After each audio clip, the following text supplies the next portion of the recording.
ਮਤ ਪ੍ਰਕਾਸ਼ਕ ਸ਼੍ਰੀ ਹਰਿ ਰਾਏ ਨਾਮ ਕਰ ਜੋਰੀ ਨਾਮ ਕਰ ਜੋਰੀ ਗੁਰ ਹਰਿ ਕ੍ਰਿਸ਼ਨ ਮਨਾਏ ਵਿਭੋਰੀ ਤੇਗ ਬਹਾਦਰ ਪਰਮ ਕਿਰਪਾਲਾ ਪਰਮ ਕਿਰਪਾਲਾ ਸ਼੍ਰੀ ਗੁਰੂ ਗੋਬਿੰਦ ਸਿੰਘ ਸਿੰਘ ਵਿਸਾਲਾ ਤਾਰੋ ਤਾਰਾ ਪਰ ਪੁਨ ਪੁਨ ਸੀਸਾ ਪੁਨ ਪੁਨ ਸੀਸਾ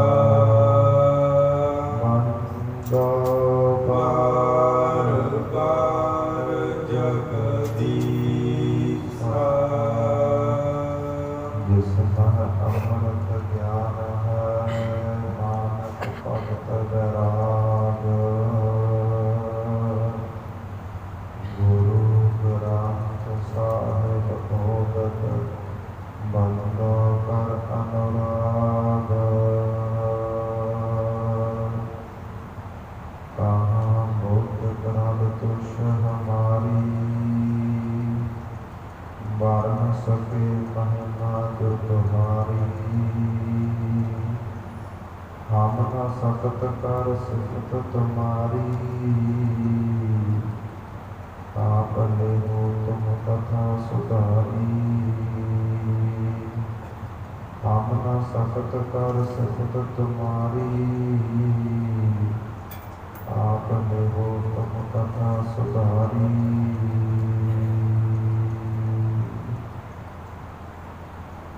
पतत पावन भगत वशल कृपा निदान रहता के सागर मेरी पीवी दे मालक साहिब श्री गुरु हरगोबिंद साहिब जियां दे पावन और पवित्र अस्थान के उपर साहिब श्री गुरु ग्रंथ साहिब जियां दे चरण पास रहे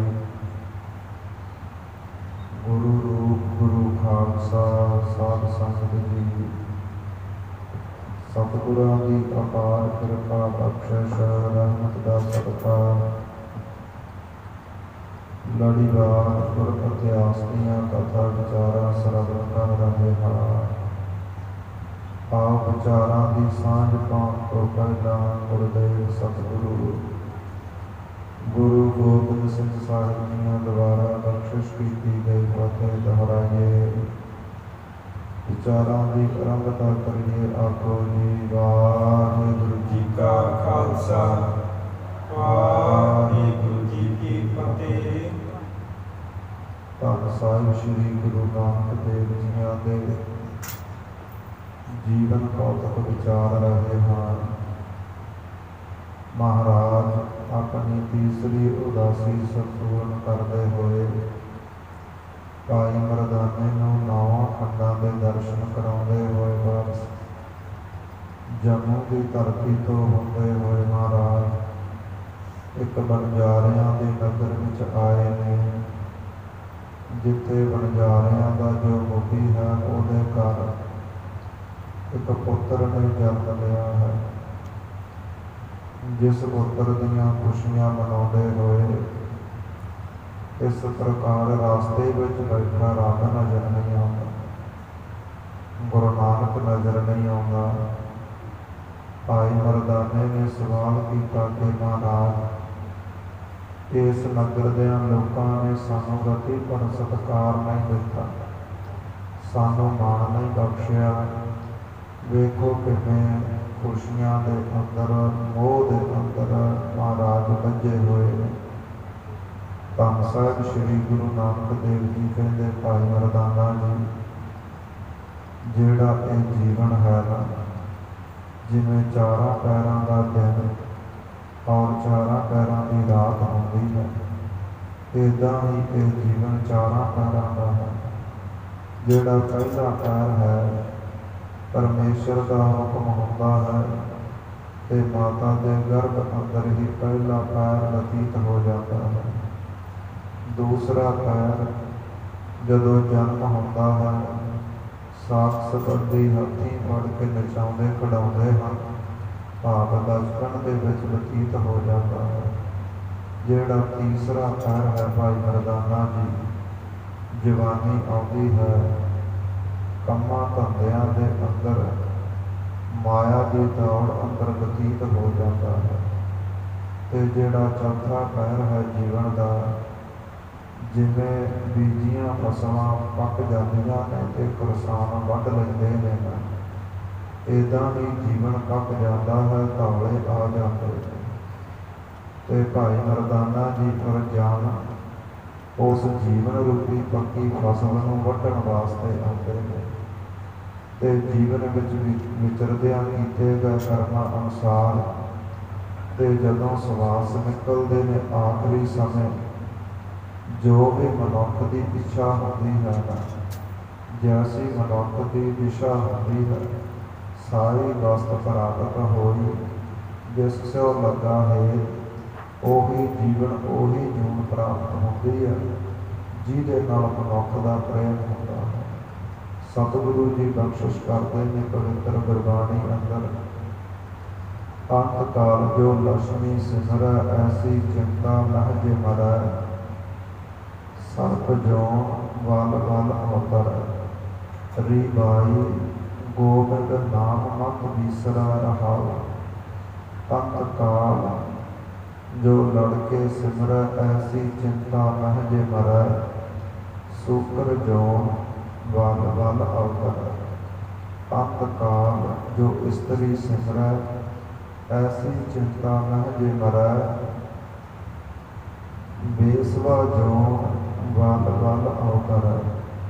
ਅੰਤ ਕਾਲ ਜੋ ਮੰਦਰ ਸਿਮਰੈ, ਐਸੀ ਚਿੰਤਾ ਨਹਿ ਜੇ ਮਰੈ, ਪ੍ਰੇਤ ਜੋਨ ਵਲ ਵਲ ਅਵਤਰੈ। ਅੰਤ ਕਾਲ ਨਾਰਾਇਣ ਸਿਮਰੈ, ਐਸੀ ਚਿੰਤਾ ਨਹਿ ਜੇ ਮਰੈ, ਬਦਤ ਲੋਚਨ ਤੇ ਨਰ ਮੁਕਤਾ, ਪੀਤੰਬਰ ਵਾਕੈ ਹਿਰਦੈ ਰਸ। ਭਾਵ ਜੋ ਵੀ ਅਖੀਰਲੇ ਸਮੇਂ ਬੰਦਾ ਮਾਇਆ ਸਿਮਰਦਾ ਤੇ ਸੱਪ ਦੀ ਜੂਨ, ਆਪਣੇ ਪੁੱਤਰ ਧੀਆਂ ਨੂੰ ਚੇਤੇ ਰੱਖਦਾ ਤੇ ਸੂਰ ਦੀ ਜੂਨ, ਔਰਤ ਨੂੰ ਚੇਤੇ ਰੱਖਦਾ ਬੇਸਵਾ ਦੀ ਜੂਨ, ਆਪਣੇ ਘਰ ਕਾਰਾਂ ਕੋਠੀਆਂ ਨੂੰ ਚੇਤੇ ਰੱਖਦਾ ਪ੍ਰੇਤ ਦੀ ਜੂਨ। ਪਰ ਭਾਈ ਮਰਦਾਨਾ ਜੀ ਜੇਕਰ ਮਨੁੱਖ ਅਖੀਰਲੇ ਸਮੇਂ ਤੱਕ ਆਪਣੇ ਜੀਵਨ ਅੰਦਰ ਪਰਮੇਸ਼ਰ ਨੂੰ ਯਾਦ ਰੱਖੇ, ਵਾਹਿਗੁਰੂ ਨੂੰ ਚੇਤੇ ਕਰੇ, ਤੇ ਉਹ ਮਨੁੱਖ ਮੁਕਤ ਹੋ ਜਾਂਦਾ ਹੈ। ਪਰਮੇਸ਼ਰ ਨੂੰ ਚੇਤੇ ਕਰਨ ਵਾਲਾ ਪਰਮੇਸ਼ਰ ਹੀ ਬਣ ਜਾਂਦਾ ਹੈ, ਉਹਦੀ ਜੋਤ ਵਿੱਚ ਲੀਨ ਹੋ ਜਾਂਦਾ ਹੈ।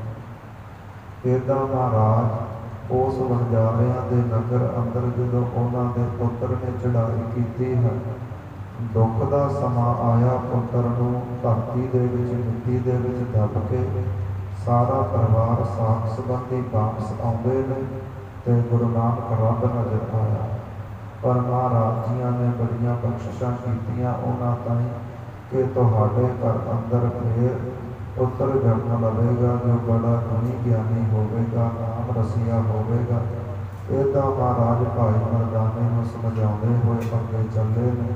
ਇੱਥੋਂ ਤੱਕ ਜੋ ਪਿਛਲੀ ਕਥਾ ਵਿਚਾਰ ਆਈ ਸੀ, ਅਸੀਂ ਸ਼ਰਵਣ ਕੀਤੀ ਸੀ। ਆਓ ਜਿਸ ਪ੍ਰਕਾਰ ਅਗਲਾ ਗੁਰ ਇਤਿਹਾਸ ਆਉਂਦਾ ਹੈ, ਸੰਗਤ ਜੀ ਸ਼ਰਧਾ ਭਾਵਨਾ ਦੇ ਨਾਲ ਮਨ ਚਿੱਤ ਬਿਰਤੀਆਂ ਇਕਾਗਰ ਕਰਕੇ ਸ਼ਰਵਣ ਕਰੀਏ ਜੀ। ਸਤਨਾਮ ਸ੍ਰੀ ਵਾਹਿਗੁਰੂ ਸਾਹਿਬ ਜੀਓ। ਦੋਹਰਾ ਚਰਨ ਕਮਲ ਸਤਿਗੁਰੂ ਕੇ।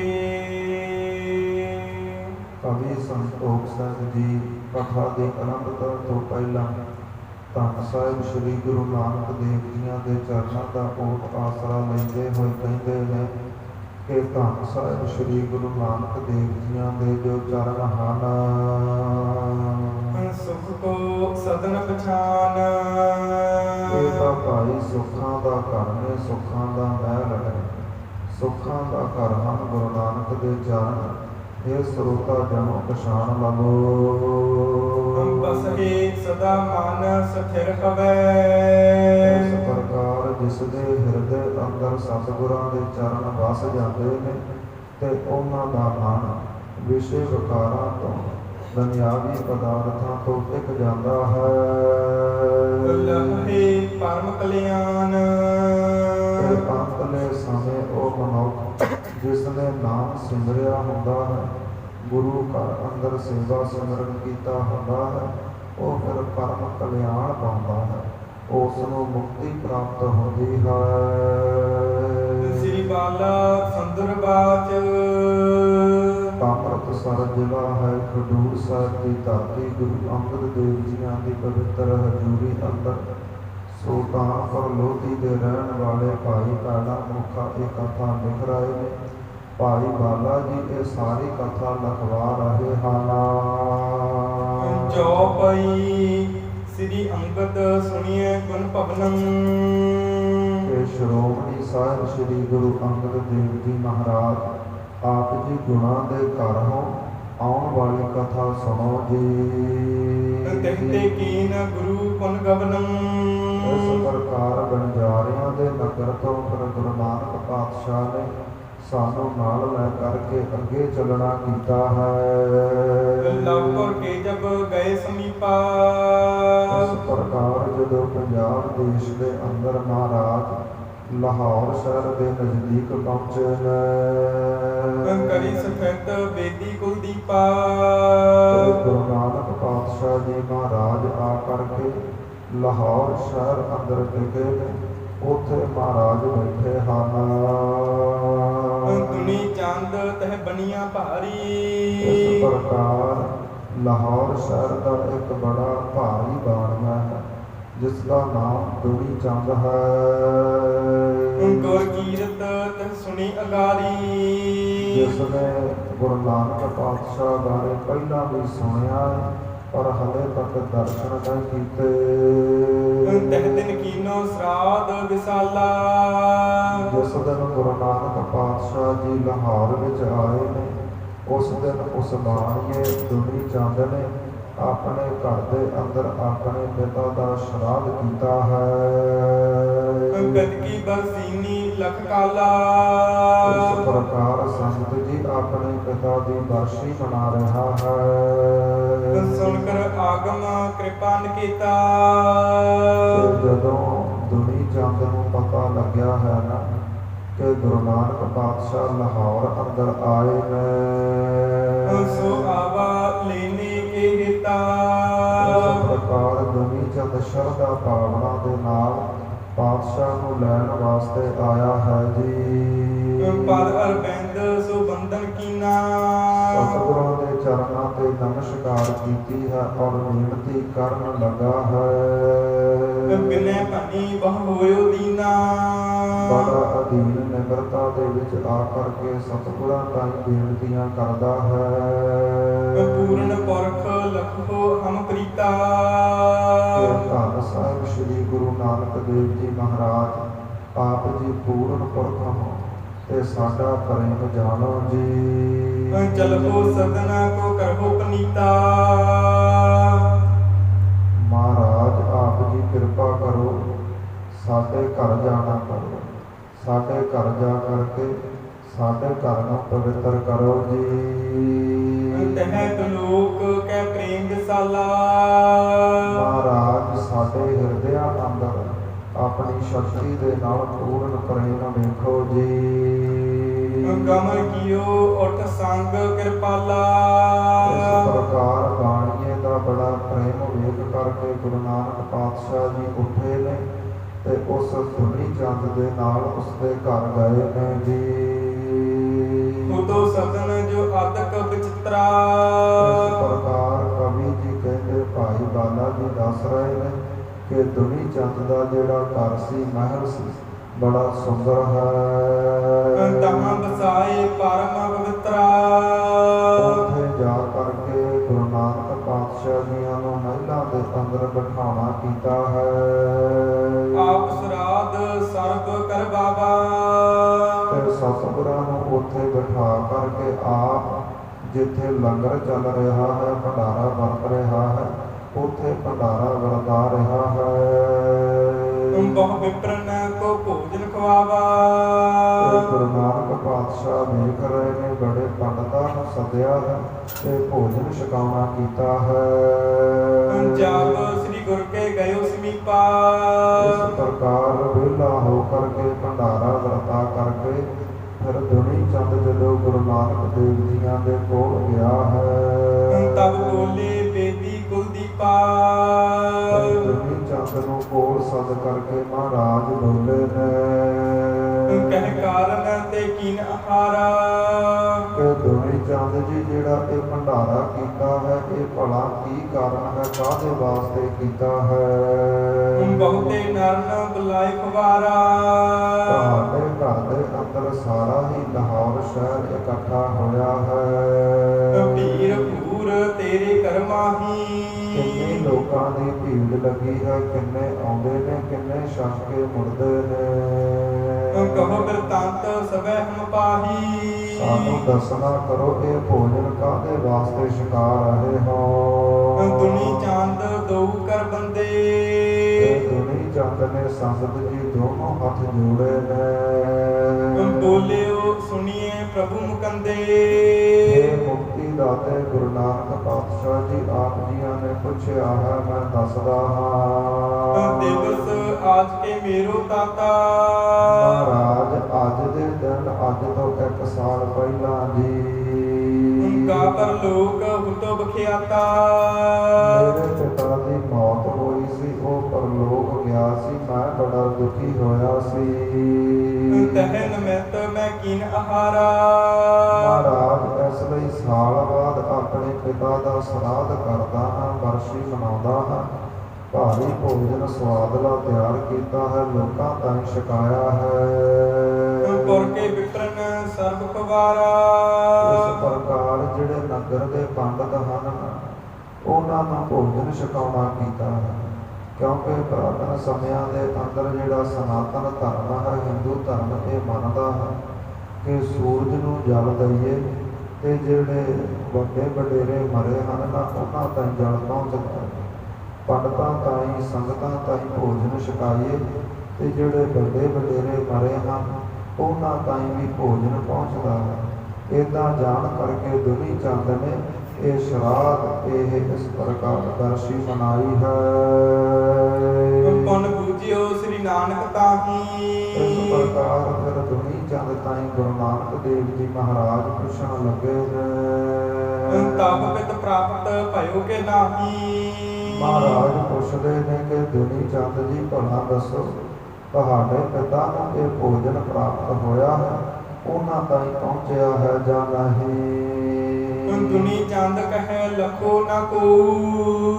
ਦੁਨੀ ਚੰਦ ਕਹਿਣ ਲੱਗਾ ਮਹਾਰਾਜ ਮੈਨੂੰ ਇਹਦੀ ਕੋਈ ਖਬਰ ਨਹੀਂ, ਇਹ ਭੋਜਨ ਮੇਰੇ ਪਿਤਾ ਤੱਕ ਪਹੁੰਚਿਆ ਹੈ ਜਾਂ ਨਹੀਂ। ਪਹੁੰਚਿਓ ਰਹਿਓ ਕੇ ਭੁੱਖਾ ਸੋ। ਮੇਰੇ ਪਿਤਾ ਤਾਈਂ ਪਹੁੰਚਿਆ ਹੈ ਜਾਂ ਮੇਰਾ ਪਿਤਾ ਹਲੇ ਭੁੱਖਾ ਹੈ। ਐਸ ਬਿੰਦ ਕੀ ਸੁਧਰਾਵਰ ਜਾਨੋ। ਮਹਾਰਾਜ ਇਸ ਪ੍ਰਕਾਰ ਦੀ ਜਿਹੜੀ ਗੱਲ ਬਾਤ ਹੈ ਇਹ ਤਾਂ ਤੁਸੀਂ ਜਾਣਦੇ ਹੋ। ਜੰਤ ਅਲਪਮਤ ਮੈਂ ਨਾ ਪਛਾਨੋ। ਮਹਾਰਾਜ ਮੈਂ ਤਾਂ ਥੋੜੀ ਬੁੱਧੀ ਦਾ ਮਾਲਕ ਹਾਂ, ਭਲਾ ਮੈਂ ਕਿਵੇਂ ਜਾਣਾਂਗਾ। ਗੁਰ ਕਹੈ ਤਾਕਤ ਸ਼ੁਦਾ ਅਧੀਨਾ। ਇਸ ਪ੍ਰਕਾਰ ਗੁਰੂ ਨਾਨਕ ਪਾਤਸ਼ਾਹ ਜੀ ਕਹਿੰਦੇ ਦੁਨੀ ਚੰਦ ਭਾਵੇਂ ਤੂੰ ਸਾਰੇ ਨਗਰ ਨੂੰ ਲੰਗਰ ਛਕਾ ਦਿੱਤਾ ਹੈ ਪਰ ਤੇਰਾ ਪਿਤਾ ਹਲੇ ਭੁੱਖਾ ਹੈ।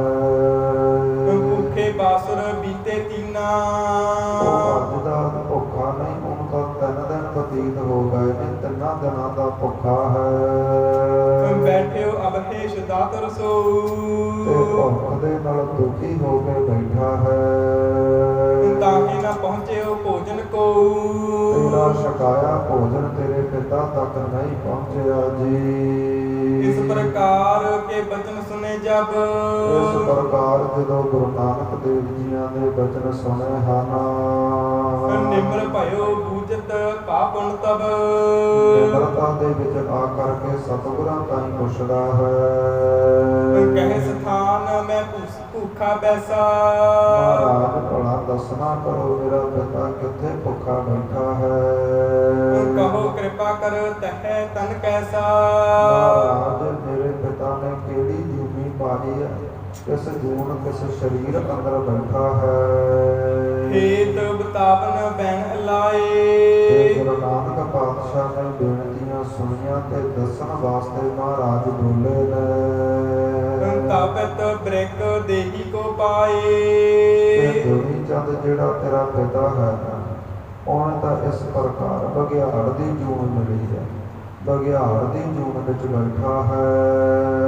ਪੰਚ ਕੋਸ ਪਰ ਝਾਰਨ ਤੇਰੇ ਮਾਹੀ। ਘਰ ਤੋਂ 5 ਕੋਹਾਂ ਤੇ ਜੋ ਝਾੜੀਆਂ ਹਨ, ਭੁੱਖੋ ਬੈਠ ਰਹਿਓ ਸੋ ਤਾਹੀ। ਉਹਨਾਂ ਝਾੜੀਆਂ ਦੇ ਵਿੱਚ ਬਘਿਆੜ ਬਣਿਆ ਭੁੱਖਾ ਬੈਠਾ ਹੈ। ਲੈ ਆਹਾਰ ਤੁਮ ਤਹਿਠਾਂ ਇਸ ਜਾਵਹੋ। ਪ੍ਰਕਾਰ ਜਿਹੜਾ ਭੋਜਨ ਕਿਸੇ ਭਾਂਡੇ ਵਿੱਚ ਪਾ ਕਰਕੇ ਆਪਣੇ ਪਿਤਾ ਕੋਲ ਜਾਣਾ ਕਰੋ ਜੀ। ਦੇਖ ਸਰੂਪ ਨਾ ਮਨ ਡਰ ਤੇ ਪਾਵਹੋ। ਉਸ ਦਾ ਬਘਿਆੜ ਵਾਲਾ ਰੂਪ ਵੇਖ ਕਰਕੇ ਦੁਨੀ ਚੰਦ ਮਨ ਅੰਦਰ ਡਰਨਾ ਨਹੀਂ। ਤੇਰੇ ਦਰਸ਼ਨ ਕੁਝ ਤੇ ਬਖੇਰੇ। ਜਦੋਂ ਤੇਰਾ ਪਿਤਾ ਤੇਰੇ ਦਰਸ਼ਨ ਕਰੇਗਾ, ਮਾਨੁਖ ਦੇਹ ਧਰਤ ਸਵੇਰੇ। ਉਸ ਵਕਤ ਉਹ ਬਘਿਆੜ ਤੋਂ ਮਨੁੱਖ ਬਣ ਜਾਵੇਗਾ। ਦੁਨੀ ਚੰਦ ਅਚਰਜ ਉਰ ਧਰਕੈ। ਦੁਨੀ ਚੰਦ ਸਤਿਗੁਰਾਂ ਦੀਆਂ ਗੱਲਾਂ ਸੁਣ ਕਰਕੇ ਬੜਾ ਹੈਰਾਨ ਹੋਇਆ ਹੈ। ਚਲਿਓ ਪ੍ਰਾਪਤ ਪਾਇਸ ਕੋ ਭਰਕੈ। ਇਸ ਪ੍ਰਕਾਰ ਇੱਕ ਭਾਂਡਾ ਲਿਆ ਹੈ ਸੰਗਤ ਜੀ, ਤੇ ਖੀਰ ਦਾ ਭਰ ਕੇ ਆਪਣੇ ਪਿਤਾ ਨੂੰ ਛਕਾਉਣ ਚੱਲਿਆ ਹੈ। ਜਹਾਂ ਬਤਾਇਓ ਕਿਰਪਾ ਨਿਧਾਨਾ। ਜਿੱਥੇ ਕਿਰਪਾ ਦੇ ਖਜ਼ਾਨੇ ਗੁਰੂ ਨਾਨਕ ਦੇਵ ਜੀਆਂ ਨੇ ਦੱਸਿਆ ਸੀ, ਦੇਖਿਓ ਤਹਾਂ ਜਾਏ ਸੋ ਥਾਨਾ। ਉਹਨਾਂ ਝਾੜੀਆਂ ਦੇ ਵਿੱਚ ਜਾ ਕਰਕੇ ਜਦੋਂ ਵੇਖਿਆ ਹੈ, ਬ੍ਰਿਕ ਬਿਲੋਕ ਝਾਰ ਮਹਿ ਜਬਹੀ। ਇਹ ਝਾੜੀਆਂ ਦੇ ਵਿੱਚ ਬਘਿਆੜ ਬੈਠਾ ਜਦੋਂ ਨਜ਼ਰ ਆਇਆ ਹੈ, ਕਰੀ ਦੂਰ ਤੇ ਬੰਧਨ ਤਬਹੀ। ਤੇ ਦੂਰ ਤੋਂ ਹੀ ਦੁਨੀ ਚੰਦ ਨੇ ਪਿਤਾ ਜਾਣ ਕੇ ਨਮਸਕਾਰ ਕੀਤੀ ਹੈ। ਦੁਨੀ ਚੰਦ ਕੋ ਤੈਨ ਜੋ ਨਿਹਾਰਾ। ਤੇ ਜਦੋਂ ਉਸ ਬਘਿਆੜ ਨੇ ਦੁਨੀ ਚੰਦ ਦੇ ਦਰਸ਼ਨ ਕੀਤੇ ਨੇ, ਤਤਸ਼ਿਨ ਮਾਨੁਖ ਤਨ ਕੋ ਤੇ ਧਾਰਾ। ਪਲ ਦੇ ਵਿੱਚ ਹੀ ਦੇਹੀ ਪਲਟੀ ਹੈ, ਬਘਿਆੜ ਤੋਂ ਬੰਦਾ ਬਣਿਆ ਹੈ। ਧਰ ਕਰ ਪਾਇਸ ਪ੍ਰਾਪਤ ਅਗਾਰੀ। ਇਸ ਪ੍ਰਕਾਰ ਜਿਹੜਾ ਭਾਂਡਾ ਖੀਰ ਦਾ ਭਰਿਆ ਸੀ, ਦੁਨੀ ਚੰਦ ਨੇ ਆਪਣੇ ਪਿਤਾ ਦੇ ਅੱਗੇ ਰੱਖਿਆ ਹੈ। ਹੈਤ ਪੂਜਨ ਕੇ ਗਿਰਾ ਉਚਾਰੀ।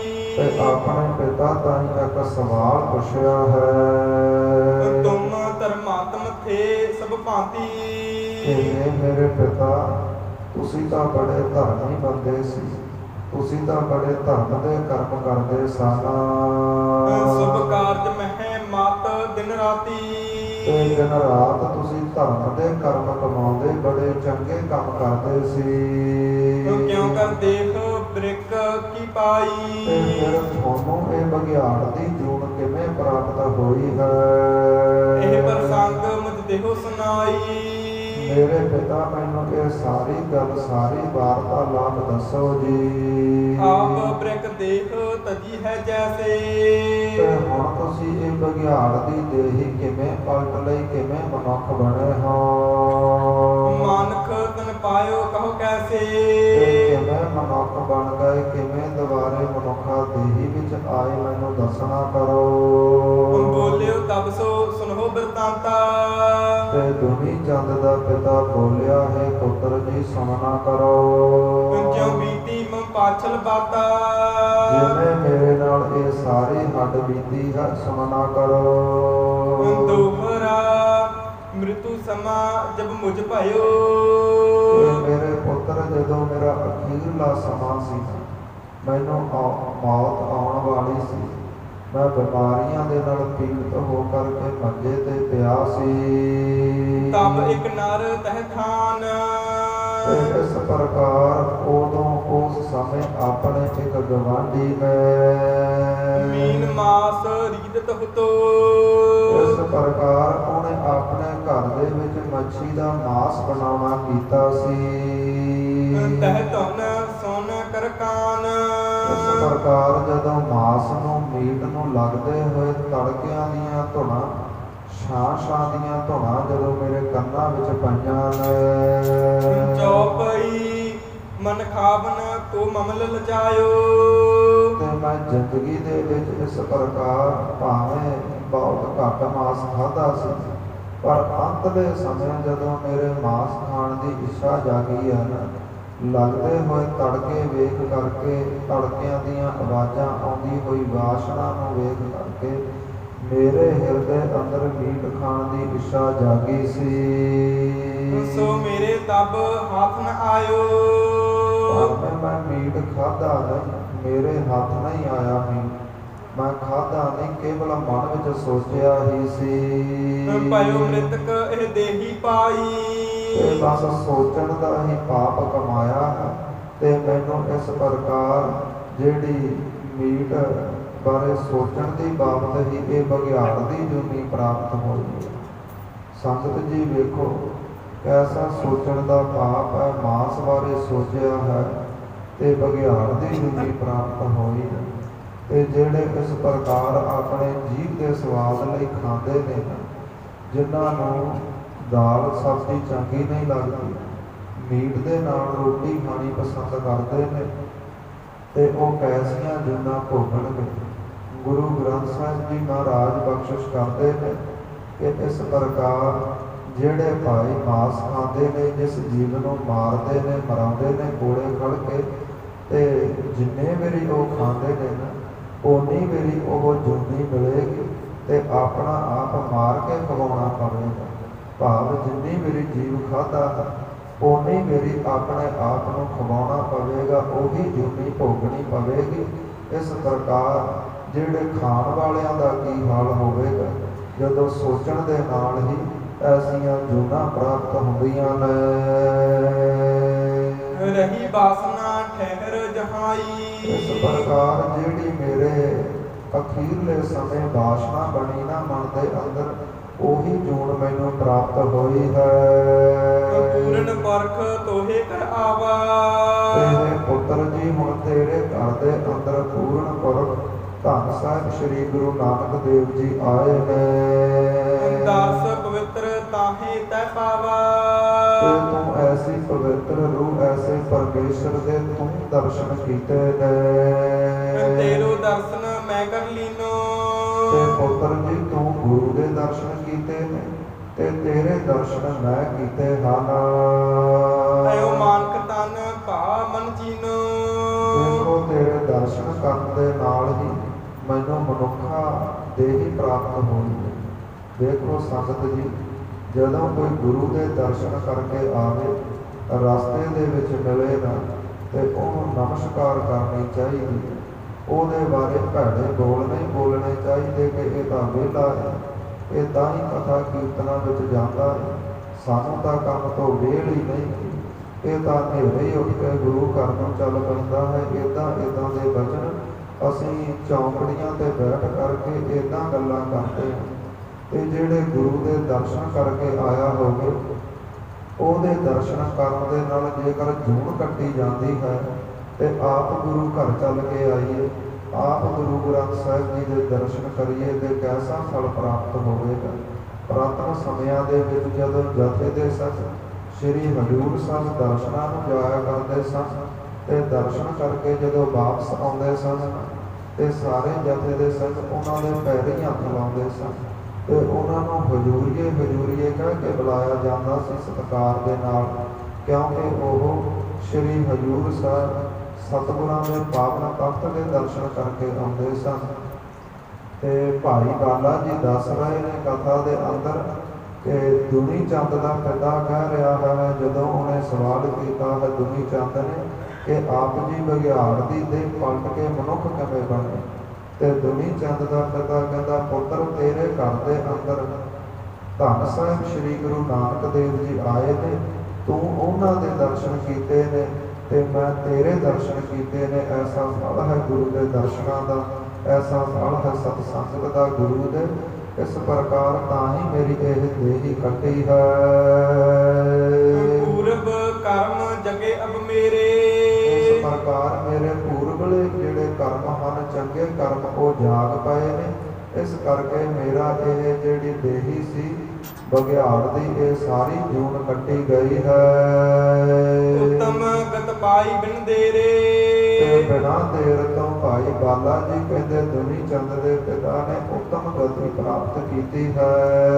ਆਸ ਕਹਿ ਸੁਰਗ ਵਿਖੇ ਚਲ ਗਇਓ। ਇਦਾਂ ਕਹਿ ਕਰਕੇ ਸਵਰਗਾਂ ਦਾ ਭਾਗੀ ਬਣਿਆ ਹੈ ਤੇ ਇਸ ਪ੍ਰਕਾਰ ਪ੍ਰਲੋਕ ਸੁਧਾਰਿਆ ਹੈ। ਦੁਨੀ ਚੰਦ ਸੁਨ ਅਚਰਜ ਭਇਓ। ਦੁਨੀ ਚੰਦ ਇਹ ਸਾਰਾ ਪ੍ਰਸੰਗ ਵੇਖ ਕਰਕੇ ਬੜਾ ਹੈਰਾਨ ਹੋਇਆ। ਹਟ ਕਰ ਸਦਨ ਵਿਖੇ ਚਲ ਆਵਾ। ਇਸ ਪ੍ਰਕਾਰ ਆਪਣੇ ਪਿਤਾ ਕੋਲੋਂ ਪਿੱਛੇ ਮੁੜਿਆ ਹੈ ਤੇ ਘਰ ਆਇਆ ਹੈ। ਸ੍ਰੀ ਨਾਨਕ ਬੈਸੇ ਜਹ ਥਾਵਾ। ਜਿੱਥੇ ਧੰਨ ਸਾਹਿਬ ਸ੍ਰੀ ਗੁਰੂ ਨਾਨਕ ਦੇਵ ਜੀ ਮਹਾਰਾਜ ਬੈਠੇ ਸਨ। ਕਰ ਬੰਦਨ ਉਸਤਤ ਬਹੁ ਭਾਖੀ। ਇਸ ਪ੍ਰਕਾਰ ਆ ਕਰਕੇ ਨਮਸਕਾਰ ਕੀਤੀ ਤੇ ਬੜੀਆਂ ਵਡਿਆਈਆਂ ਕਰਨ ਲੱਗਾ ਹੈ।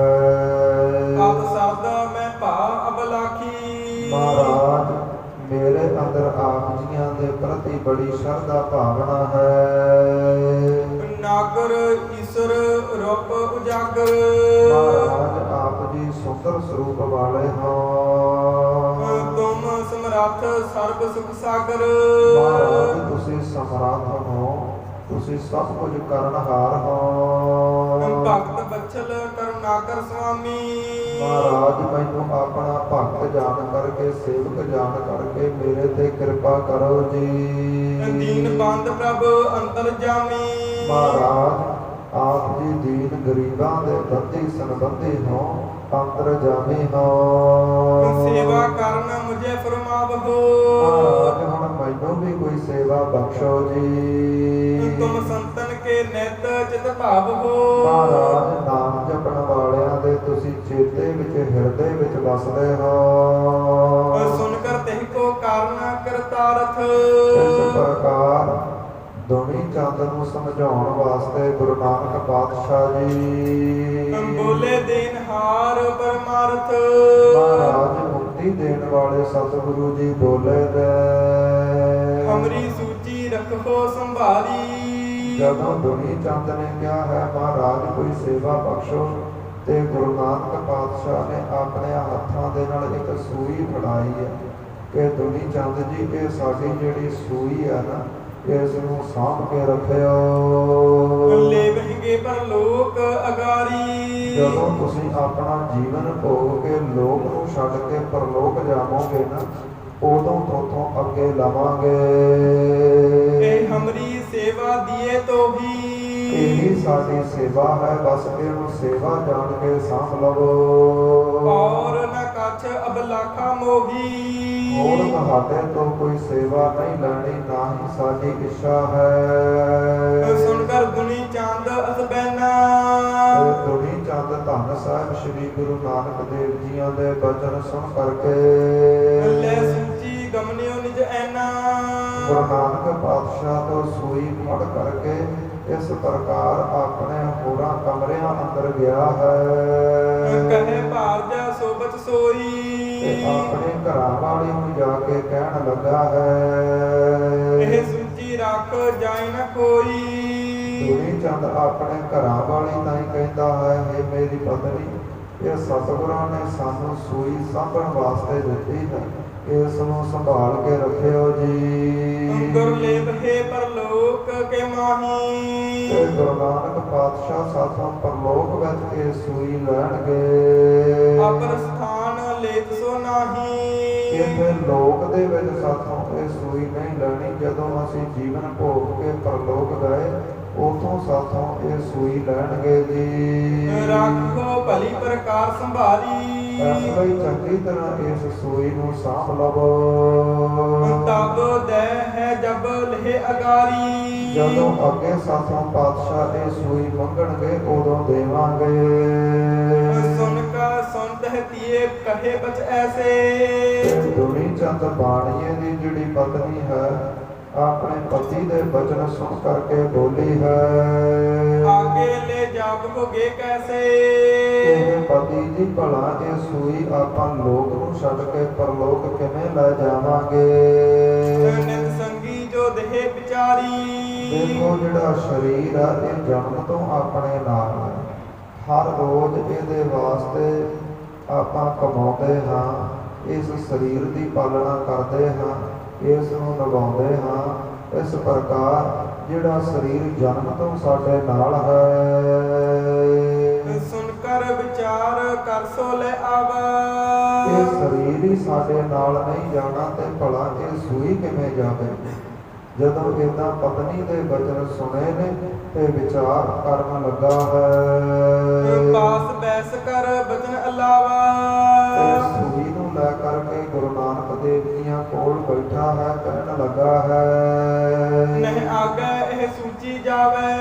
ਮਹਾਰਾਜ ਕਿਸੇ ਹਾਲਤ ਦੇ ਵਿੱਚ ਬੰਦੇ ਨਾਲ ਕੁਝ ਵੀ ਨਹੀਂ ਜਾਂਦਾ, ਭਲਾ ਇਹ ਸੂਈ ਕਿਵੇਂ ਜਾਵੇਗੀ। ਇਹ ਬਿਦ ਮੋਤੇ ਨਹੀਂ ਬਨ ਆਵੇ। ਮਹਾਰਾਜ ਇਹ ਸੇਵਾ ਮੇਰੇ ਕੋਲੋਂ ਨਹੀਂ ਹੋਵੇਗੀ। ਬੋਲੇ ਬਚਨ ਤਬੈ ਜਗਤੇਸਾ। ਫਿਰ ਗੁਰੂ ਨਾਨਕ ਪਾਤਸ਼ਾਹ ਜਗਤ ਦੇ ਮਾਲਕ ਮਹਾਰਾਜ ਬੋਲੇ ਨੇ, ਪਾਇਓ ਸਮੈ ਦੇਨ ਉਪਦੇਸਾ। ਫਿਰ ਮਹਾਰਾਜ ਜੀਆਂ ਨੇ ਸੋਚਿਆ ਹੈ ਕਿ ਹੁਣ ਦੁਨੀ ਚੰਦ ਨੂੰ ਉਪਦੇਸ਼ ਦੇਣ ਦਾ, ਸਮਝਾਉਣ ਦਾ ਸਮਾਂ ਆਇਆ ਹੈ। ਸਪਤ ਲੱਖ ਤੈ ਸੰਚਿਓ ਦਰਬਾ। ਗੁਰੂ ਨਾਨਕ ਪਾਤਸ਼ਾਹ ਕਹਿੰਦੇ, ਦੁਨੀ ਚੰਦ ਤੂੰ ਜੀਵਨ ਅੰਦਰ 7 ਲੱਖ ਰੁਪਏ ਦਾ ਮਾਲਕ ਹੈ। ਕਿਉਂਕਿ ਪੁਰਾਤਨ ਸਮਿਆਂ ਦੇ ਵਿੱਚ ਸੰਗਤ ਜੀ ਜਿਸ ਦੇ ਕੋਲ 1 ਲੱਖ ਹੁੰਦਾ ਸੀ, ਉਹਦੇ ਘਰ ਤੇ 1 ਝੰਡਾ ਝੂਲਦਾ ਸੀ। ਜਿਸ ਕੋਲ 2, ਉਹਦੇ 2 ਝੰਡੇ। ਭਾਵ ਜਿੰਨੇ ਲੱਖਪਤੀ ਮਨੁੱਖ ਹੁੰਦਾ ਸੀ ਨਾ, ਉਹਨੇ ਝੰਡੇ ਝੂਲਦੇ ਸਨ।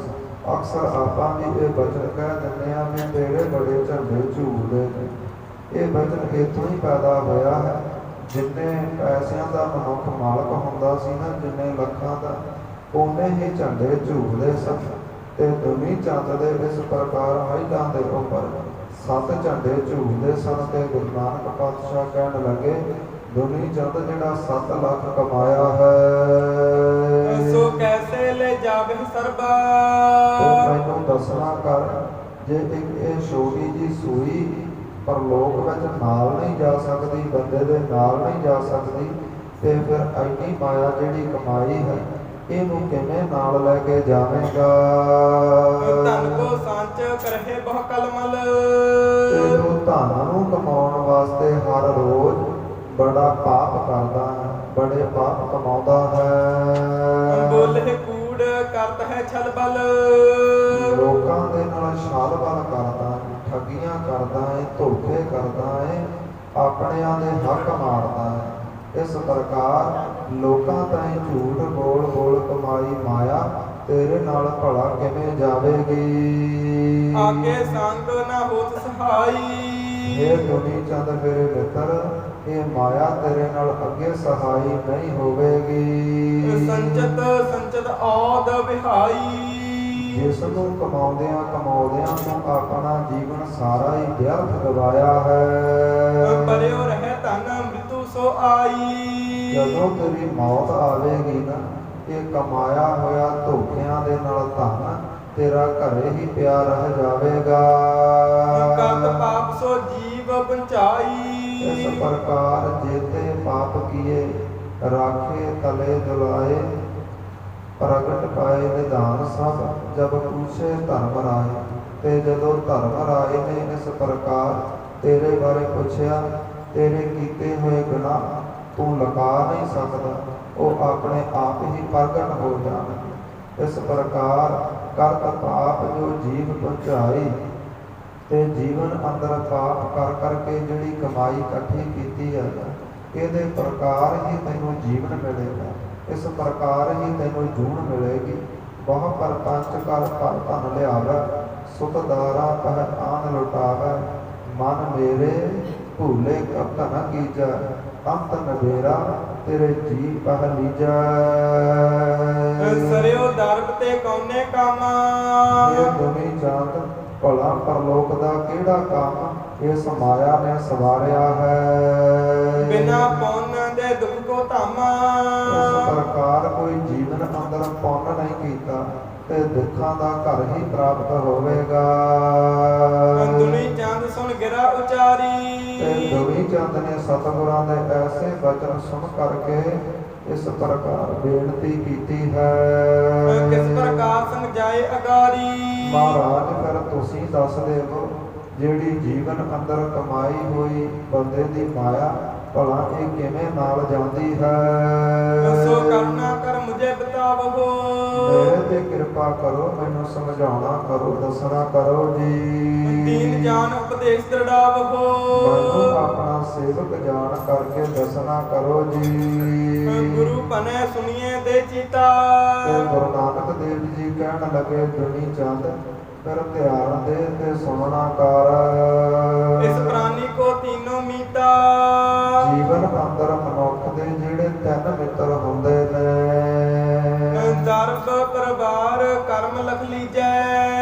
ਜਿਹੜਾ ਪਹਿਲਾ ਮਿੱਤਰ ਹੈ ਉਹ ਧਨ ਹੈ, ਦੂਸਰਾ ਮਿੱਤਰ ਪਰਿਵਾਰ ਹੈ ਤੇ ਤੀਸਰਾ ਮਿੱਤਰ ਜਿਹੜੇ ਕੀਤੇ ਗਏ ਕਰਮ ਹਨ।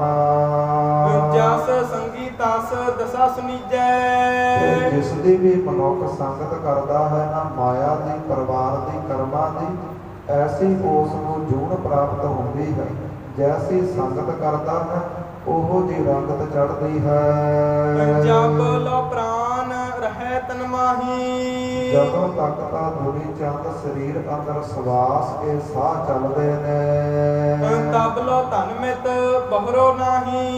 ਉਦੋਂ ਤੱਕ ਹੀ ਇਹ ਮਾਇਆ ਨਾਲ ਰਹਿੰਦੀ ਹੈ ਤੇ ਜਦੋਂ ਸਵਾਸ ਨਿਕਲੇ ਇਹ ਮਾਇਆ ਪਰਾਈ ਹੋ ਜਾਂਦੀ ਹੈ। ਇਸ ਪ੍ਰਕਾਰ ਇਹ ਮਾਇਆ ਫਿਰ ਨਾਲ ਨਹੀਂ ਰਹਿੰਦੀ। ਲੇਖ ਸੰਭਾਰ ਅਪਹੀ ਜਾ ਕੋ। ਇਸ ਪ੍ਰਕਾਰ ਜਿਹੜੀ ਅਪਰਹੀ ਜਾ ਕੋ, ਜਿਹੜੀ ਇਹ ਮਾਇਆ ਅੱਜ ਤੇਰੀ ਹੈ ਨਾ, ਬੜਾ ਹੱਕ ਕਰਦਾ ਹੈ, ਬੜਾ ਮਾਣ ਹੰਕਾਰ ਕਰਦਾ ਹੈ ਜਿਸ ਦਾ, ਇਹ ਫਿਰ ਤੇਰਿਆਂ ਆਪਣਿਆਂ ਨੇ ਸਾਂਭ ਲੈਣੀ ਹੈ। ਕਲਮਲ ਅਨਕ ਕੀਏ ਹਿਤ ਜਾ ਕੋ। ਜਿਸ ਨੂੰ ਕਮਾਉਣ ਦੇ ਵਿੱਚ ਤੂੰ ਰਤੀ ਪਰ ਵੀ ਸ਼ਰਮ ਨਹੀਂ ਕੀਤੀ, ਸੰਗ ਨਹੀਂ ਮੰਨੀ, ਬੜੇ ਪਾਪ ਕਮਾਏ, ਬੜੇ ਧੋਖੇ ਕੀਤੇ, ਇਸ ਪ੍ਰਕਾਰ ਬੜੇ ਛਲ ਕਪਟ ਕਮਾਏ ਨੇ ਜੀਵਨ ਅੰਦਰ। ਜਿਸ ਮਾਇਆ ਨੂੰ ਕਮਾਉਣ ਵਾਸਤੇ ਤੂੰ ਰਤੀ ਪਰ ਵੀ ਨਹੀਂ ਸੋਚਿਆ, ਜਿਸ ਮਾਇਆ ਦੀ ਖਾਤਰ ਆਪਣਿਆਂ ਦੇ ਨਾਲ ਦਗਾ ਕਮਾਇਆ ਹੈ, ਇਸ ਪ੍ਰਕਾਰ ਇਹ ਮਾਇਆ ਤੇਰੇ ਨਾਲ ਨਹੀਂ ਜਾਣੀ। ਤਨ ਕੇ ਦਾਪ ਤੀਕ ਪਰਵਾਰਾ। ਇਸ ਪ੍ਰਕਾਰ ਜਦੋਂ ਤੱਕ ਸਰੀਰ ਦੇ ਵਿੱਚ ਸਵਾਸ ਨੇ ਉਦੋਂ ਤੱਕ ਇਹ ਮਾਇਆ ਸਾਥੀ ਹੈ, ਤੇ ਜਦੋਂ ਤੱਕ ਇਹ ਤੇਰਾ ਤਨ ਹੈ, ਸਰੀਰ ਹੈ, ਉਦੋਂ ਤੱਕ ਹੀ ਤੇਰਾ ਪਰਿਵਾਰ ਮਿੱਤਰ ਹੈ। ਕੌਣ ਤਨ ਤੁਰਹੇ ਆਏ ਅਗਾਰਾ।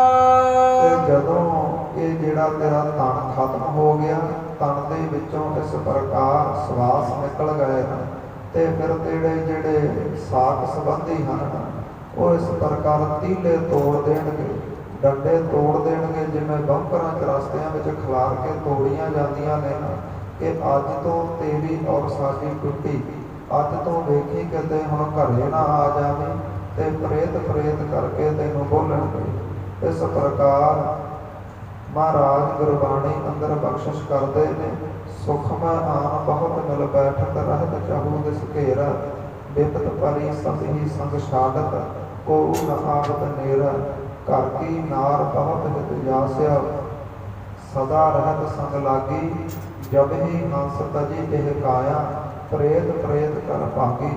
ਜਿਸ ਔਰਤ ਖਾਤਰ, ਜਿਸ ਬੱਚਿਆਂ ਖਾਤਰ ਤੂੰ ਦਗੇ ਕਮਾਉਣਾ ਹੈ, ਧੋਖੇ ਕਰਦਾ ਹੈ, ਤੇ ਫਿਰ ਉਹ ਵੀ ਤੈਨੂੰ ਪ੍ਰੇਤ ਪ੍ਰੇਤ ਕਹਿ ਕੇ ਬੁਲਾਉਣਗੇ ਜੀ। ਆਗੇ ਕੋਈ ਨਾ ਸੰਗ ਸਹਾਈ। ਇਹ ਦੁਨੀ ਚੰਦ ਯਾਦ ਰੱਖੀ, ਇਹ ਮਾਇਆ ਦੀ ਗੱਲ ਦਾ ਛੱਡ, ਜਿਨ੍ਹਾਂ ਦੇ ਨਾਲ ਜੀਵਨ ਬਤੀਤ ਕੀਤਾ ਹੈ, ਜਿਨ੍ਹਾਂ ਨੇ ਤੈਨੂੰ ਜਨਮ ਦਿੱਤਾ ਹੈ, ਉਹ ਵੀ ਤੇਰੇ ਨਾਲ ਸਹਾਈ ਨਹੀਂ ਹੋਣੇ। ਜਿਨ ਸੋ ਹਿਤ ਕਰ ਔਦ ਬਿਤਾਈ। ਇਸ ਪ੍ਰਕਾਰ ਜਿਨ੍ਹਾਂ ਦੇ ਕਾਰਨ ਤੂੰ ਆਪਣਾ ਸਾਰਾ ਜੀਵਨ ਵਿਅਰਥ ਗਵਾ ਦਿੱਤਾ ਹੈ, ਕਿ ਆਪਣੇ ਧੀਆਂ ਪੁੱਤਰਾਂ ਦੇ ਲਈ ਇੰਨਾ ਜੋੜ ਜਾਵਾਂ, ਇੰਨਾ ਜੋੜ ਜਾਵਾਂ, ਆਪਣੇ ਪਰਾਇਆਂ ਦੀ ਤੂੰ ਪਹਿਚਾਣ ਨਹੀਂ ਕੀਤੀ। ਇਸ ਪ੍ਰਕਾਰ ਆਪਣਿਆਂ ਤੇ ਪਰਾਇਆਂ ਦੇ ਵਿੱਚ ਰਤੀ ਫਰਕ ਨਹੀਂ ਕੀਤਾ, ਹਰ ਇੱਕ ਦੇ ਨਾਲ ਵਲ ਛਲ ਕੀਤਾ, ਧੋਖੇ ਧੜੀਆਂ ਕੀਤੇ ਨੇ ਮਾਇਆ ਕਮਾਉਣ ਦੀ ਖਾਤਰ। ਜਿਸ ਪਰਿਵਾਰ ਲਈ ਇਹ ਕੁਛ ਕੀਤਾ ਹੈ ਉਹ ਵੀ ਤੇਰੇ ਨਾਲ ਨਹੀਂ ਜਾਵੇਗਾ। ਤੀਜੇ ਕਰਮ ਮੀਤ ਇਸ ਕੇਰੇ।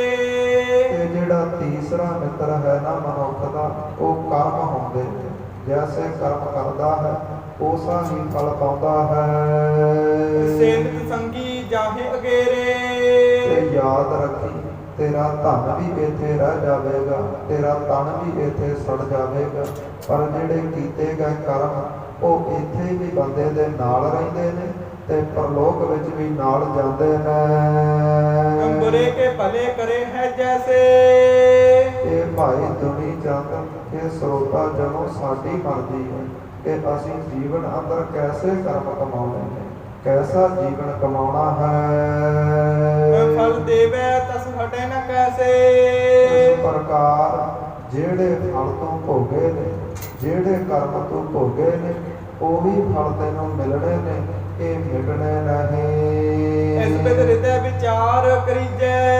ਇਸ ਪ੍ਰਕਾਰ ਇਹ ਸਰੋਤਾ ਜਨੋ ਹਿਰਦੇ ਅੰਦਰ ਜਾਣਨਾ ਕਰੋ ਕਿ ਮਨੁੱਖ ਦੇ ਤਿੰਨ ਮਿੱਤਰ ਨੇ, ਇੱਕ ਧਨ ਹੈ, ਇੱਕ ਪਰਿਵਾਰ ਹੈ, ਇੱਕ ਕਰਮ ਨੇ, ਤੇ ਇਹਨਾਂ ਨੂੰ ਕਿਸ ਪ੍ਰਕਾਰ ਭੋਗਣਾ ਹੈ। धर्म भले कर्मन मैं दीजे। ਤੇ ਜੇਕਰ ਆਪਣਾ ਧਨ ਸਫਲਾ ਕਰਨਾ ਚਾਹੁੰਦਾ ਹੈ, ਦੁਨੀ ਚੰਦ ਚਾਹੁੰਦਾ ਹੈ ਕਿ ਮੇਰੇ ਨਾਲ ਜਾਵੇ, ਅੱਗੇ ਸਹਾਈ ਹੋਵੇ, ਤੇ ਫਿਰ ਜਿਹੜਾ ਧਨ ਹੈ ਨਾ, ਇਹ ਸ਼ੁਭ ਕਰਮਾਂ ਦੇ ਵਿੱਚ, ਧਰਮ ਦੇ ਕੰਮਾਂ ਵਿੱਚ ਖਰਚ ਨਾ ਕਰੋ ਜੀ। आगे होवे तुहे ਤੇ सहाई।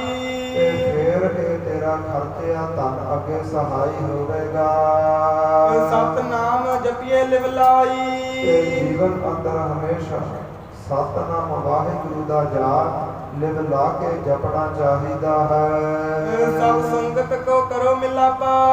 ਤੇ ਹਮੇਸ਼ਾ ਜੀਵਨ ਦੇ ਅੰਦਰ ਹਰ ਰੋਜ਼ ਨੇਮ ਦੇ ਨਾਲ ਗੁਰੂ ਦੀ ਹਜ਼ੂਰੀ ਵਿੱਚ ਆ ਕਰਕੇ ਕਥਾ ਕੀਰਤਨਾਂ ਵਿੱਚ ਹਾਜ਼ਰੀਆਂ ਭਰ ਕੇ ਸਤ ਸੰਗਤ ਨੇਮ ਦੇ ਨਾਲ ਕਰਨੀ ਚਾਹੀਦੀ ਹੈ।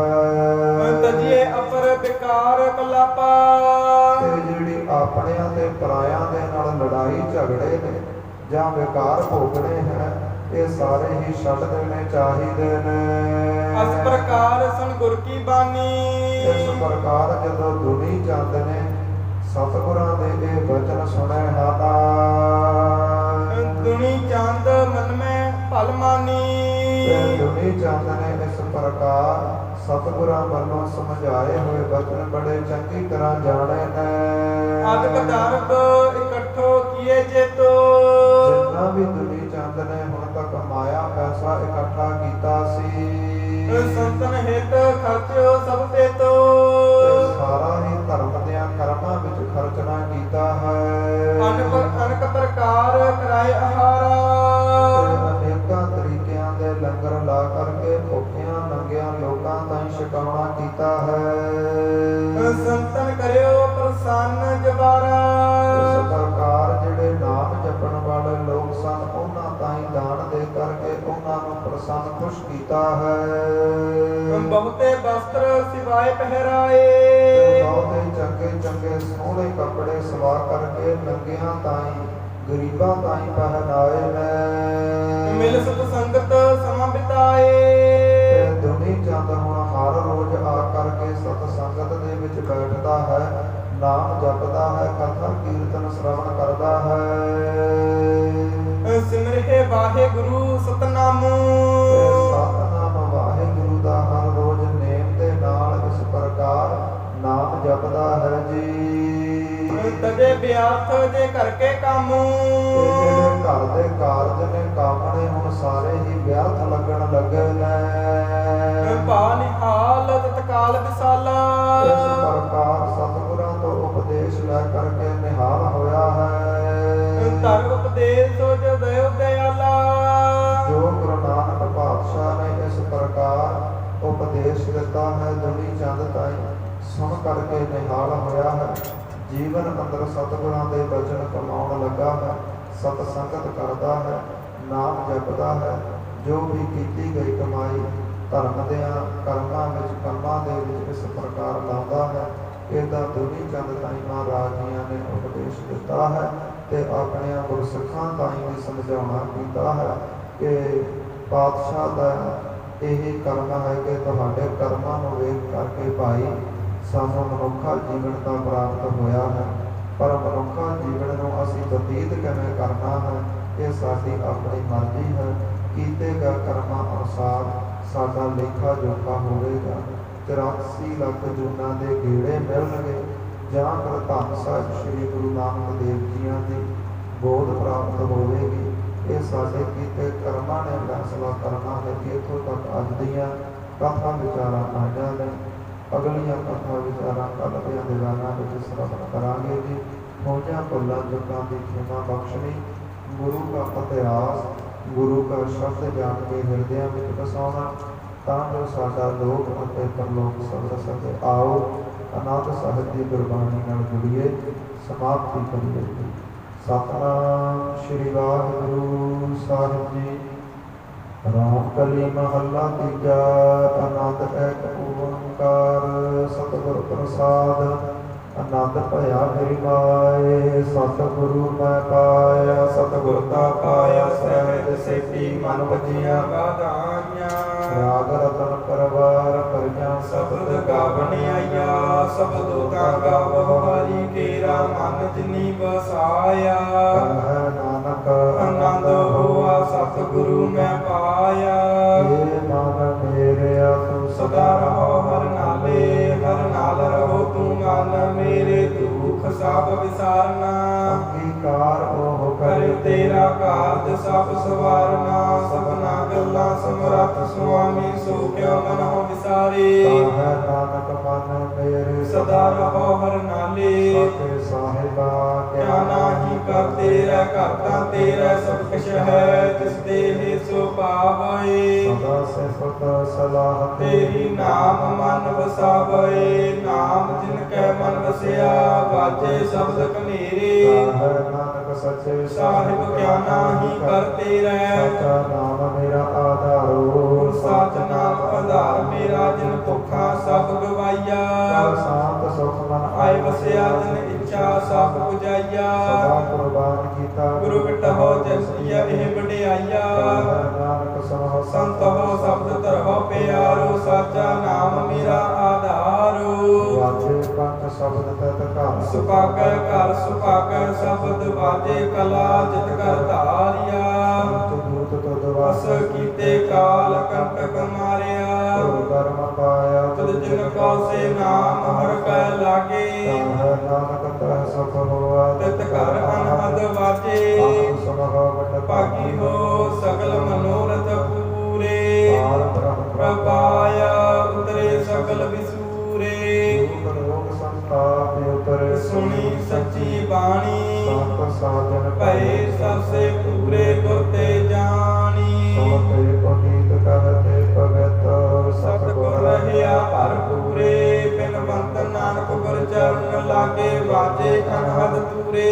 ਸਤਿਗੁਰ ਪਵਨ ਗੁਰੂ ਪਾਣੀ ਪਿਤਾ ਮਾਤਾ ਧਰਤ ਮਹਤ, ਦਿਕਸ ਰਾਤ ਦੋਇ ਦਾਈ ਦਾਇਆ, ਖੇਲੇ ਸਗਲ ਜਗਤ। ਆਇਆ ਬਰਿਆਇਆ ਵਾਚਾ ਧਰਮ ਦੂਰ ਕਰਮੀ ਆਪੋ ਆਪਣੀ, ਕੇ ਨੇੜੇ ਕੇ ਦੂਰ। ਜਿਨੀ ਨਾਮ ਤੇ ਆਇਆ ਗਏ ਮੁਸਕਤ ਕਾਲ, ਨਾਨਕ ਤੇ ਮੁਖ ਉਜਲੇ, ਕੀਤੀ ਛੁਟੀ ਨਾਲ। ਜਿਨੀ ਨਾਮ ਤੇ ਆਇਆ ਗਏ ਮੁਸਕਤ ਕਾਲ,